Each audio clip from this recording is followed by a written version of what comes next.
Here I am in Illustrator, and I've created my awesome logo using text. I've typed in the text, I've turned the text into outlines and unlocked the letters as objects, and then jumbled them around, put them together, and used the Pathfinder tool to create my little effect here. I've also saved it to my desktop, so it's got a name, awesome logo, because it's pretty awesome. And now I'm going to go to Photoshop, and I'm going to take that awesome logo file from Illustrator. I'm just going to drag the saved file from the desktop, and I'm going to drop it on top of the Photoshop icon. Maybe. Let's see, I'll do it again. There we go. It shows you the icon. Yep, this is the file I want. It says that there. Here's the size. I want it at 300 dpi ppi. And hit OK. Now it opens it up. I want to, right, it's an open layer, so I want to now go to mode and change from the color mode from either CMYK, RGB to grayscale. So I'm going to discard the color information. OK. And now I'm going to go under image and mode, and I'm going to change from 16 bits to 8 bits. Go back under image and mode and click on bitmap.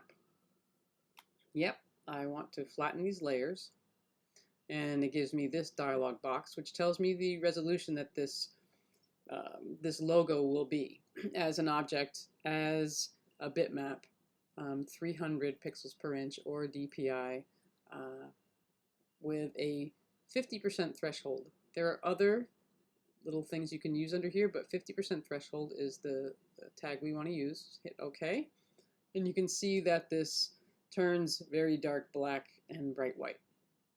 You're now going to go and save this as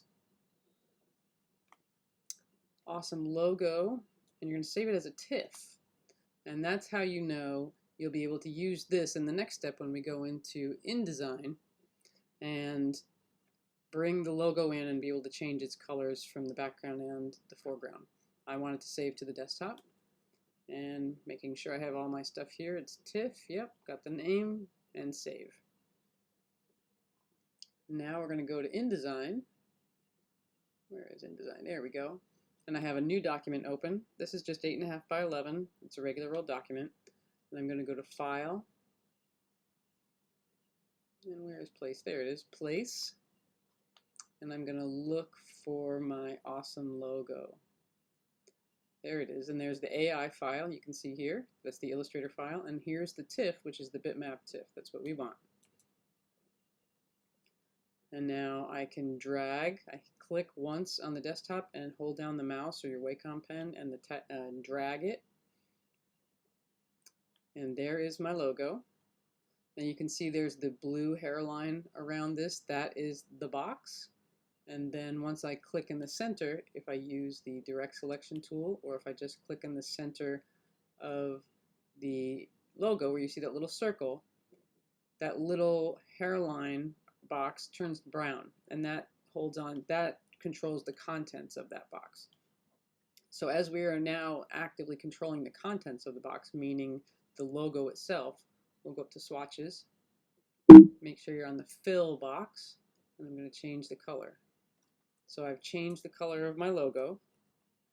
I've gone back to the selection tool, and I'm going to click on the box itself. So now I have that blue, very thin blue hairline, and now I can change the color of the box itself, not the logo, but the box.